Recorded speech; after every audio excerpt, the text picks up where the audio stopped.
बिस्मिल्लाहिर्रहमानिर्रहीम। प्यारे बच्चों, अस्सलामु अलैकुम। प्यारे बच्चों, कैसे हैं आप सब? उम्मीद करते हैं कि आप सभी प्यारे बच्चे खैरियत से होंगे और शौक से हमारी कहानियाँ सुन रहे होंगे। तो प्यारे प्यारे बच्चों, जल्दी से आइए सुनते हैं आज की कहानी। इमाम मोहम्मद तकी अलैहिस्सलाम, हमारे नवे इमाम। इमाम मोहम्मद तकी अलैहिस्सलाम हम शियों के नवे इमाम हैं। इमाम मोहम्मद तकी अलैहिस्सलाम को जवाद भी कहा जाता है। आप इमाम रज़ा अलैहिस्सलाम और जनाब रेहाना के बेटे हैं। 47 साल की उम्र तक इमाम रज़ा अलैहिस्सलाम की कोई औलाद नहीं थी, इसलिए शिया बहुत परेशान थे कि जब इमाम रज़ा अलैहिस्सलाम की कोई औलाद नहीं है तो उनके बाद हमारा इमाम कौन होगा। तब इमाम रज़ा अलैहिस्सलाम ने लोगों को समझाया कि घबराओ मत, खुदा हमें एक बेटा देगा जो हमारा वारिस और हमारे बाद इमाम होगा। यही वजह है कि जब इमाम मोहम्मद तकी अलैहिस्सलाम पैदा हुए तो आपके शिया बहुत खुश हुए। इमाम जवाद अलैहिस्सलाम जब अभी 3 दिन के थे, यानी इमाम मोहम्मद तकी अलैहिस्सलाम अभी 3 दिन के थे, तो आपने अपने सर को आसमान की तरफ उठाया और अल्लाह के एक होने और हजरत मोहम्मद मुस्तफ़ा सल्लल्लाहु अलैहि वसल्लम की रिसालत की गवाही दी। इमाम रज़ा अलैहिस्सलाम की बहन जनाब हकीमा ने जब ये सारा मंजर देखा तो बहुत हैरान हुई। उन्हें यकीन ही नहीं हो रहा था कि इतना छोटा सा बच्चा इतने खूबसूरत अंदाज में बोल सकता है। वो दौड़ती हुई इमाम रज़ा के पास आई और सारी बातें बताई। इमाम रज़ा अलैहिस्सलाम ने फरमाया, आगे और भी हैरान कर देने वाली चीजें आप देखेंगी। इमाम रज़ा अलैहिस्सलाम की शहादत के बाद इमाम मोहम्मद तकी अलैहिस्सलाम शियों के इमाम बने। उस वक्त आपकी उम्र सिर्फ 8 साल की थी। एक शख्स ने इमाम रज़ा अलैहिस्सलाम से जब सुना कि उनके बाद इमाम मोहम्मद तकी अलैहिस्सलाम छोटी उम्र में इमाम बनेंगे तो उसे बहुत ताज्जुब हुआ कि इतनी छोटी सी उम्र में कैसे कोई इमाम बन सकता है। इमाम रज़ा अलैहिस्सलाम ने उससे फरमाया, जब अल्लाह ने जनाब ईसा अलैहिस्सलाम को नबूवत के लिए चुना और एक नया दीन देकर उन्हें भेजा, उस वक्त उनकी उम्र मेरे बेटे से भी बहुत कम थी। इमाम मोहम्मद तकी अलैहिस्सलाम की इमामत शुरू होने के बाद लोग आपके पास आते थे और अलग अलग तरह के सवाल पूछते थे। असल में वो इमाम का इम्तिहान ले रहे थे कि देखें कि वो मुसलमानों की इमामत के काबिल है भी या नहीं। लेकिन इमाम मोहम्मद तकी अलैहिस्सलाम बड़ी आसानी से उनके सारे सवाल का जवाब देते थे। यहाँ तक कि बड़े बड़े उल्मा भी जब आपसे सवाल करने आते थे तो आप उन्हें बहुत ही आसानी से हर सवाल का जवाब देते थे। इमाम मोहम्मद तकी अलैहिस्सलाम को आजमा कर सब बहुत मुतमईन हो गए थे कि आप ही इमाम हैं।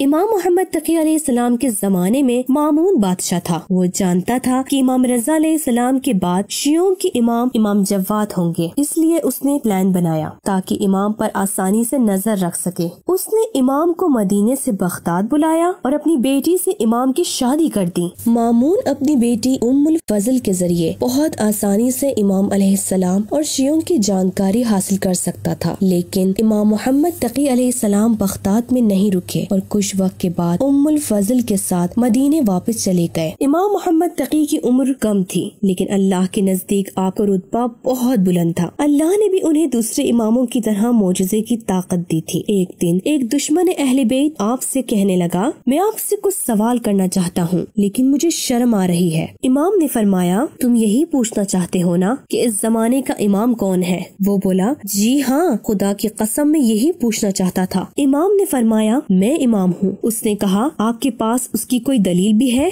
उस वक्त इमाम के असा से एक आवाज आई, यही हमारे सरदार इस जमाने के इमाम और अल्लाह की हुज्जत है। इमाम जवाद अलैहिस्सलाम भी अपने बाबा की तरह गैब का इल्म रखते थे, यानी आप उन चीजों के बारे में खबर देते थे कि जिसके बारे में आम आदमी को खबर नहीं होती थी। इमाम तकी अलैहिस्सलाम की एक जानने वाले की बकरी गुम हो गई थी और उसको शक हुआ कि इमाम के एक पड़ोसी ने चोरी की है। वो उसके पास गया और उसका कॉलर पकड़कर बोला, मेरी बकरी तुम ही ने चोरी की है। इमाम मोहम्मद तकी अलैहिस्सलाम ने फरमाया, मेरे पड़ोसी को छोड़ दो, उसने तुम्हारी बकरी नहीं चोरी की है, तुम्हारी बकरी किसी दूसरे आदमी के घर में है। उन लोगों ने उसे छोड़ दिया और उसके बाद दूसरे शख्स के घर पहुँचे जिसके घर में बकरी पहुँची हुई थी। बकरी भी उसी घर से मिली। लोगों ने अब उस आदमी को पकड़ा और उसको मारते हुए इमाम की खिदमत में लाए। वो कहता रहा कि मैंने बकरी नहीं चोरी की है, लेकिन किसी ने उसकी बात नहीं सुनी। इमाम अलैहिस्सलाम ने फरमाया, तुम लोगों ने उस आदमी पर जुल्म किया है। ہے۔ بکری خود ہی اس کے گھر پر چلی گئی تھی۔ اس بیچارے کو تو اس بات کی خبر تک نہیں تھی۔ ایک بار امام کا ایک دوست مدینے سے مکہ آیا اور راستے میں اس نے کسی ضرورت مند کو دیکھا جو مدد مانگ رہا تھا۔ اس نے اپنے کھانے کے تھیلے سے ایک روٹی نکالی اور اس ضرورت مند کو دے دی۔ تھوڑی دیر بعد تیز ہوا چلی اور امام کے اس صحابی کا امامہ ہوا میں اڑتا چلا گیا۔ جب وہ مدینہ پہنچا اور امام سے ملاقات کے لیے گیا تو امام تقی علیہ السلام نے فرمایا، تمہارا امامہ کہیں گم ہو گیا ہے؟ اس نے جواب دیا، جی ہاں۔ امام تقی علیہ السلام نے اپنے گھر میں کسی سے کہا کہ اس کا امامہ لے کر آؤ اور امام کے صحابی کا امامہ لایا گیا۔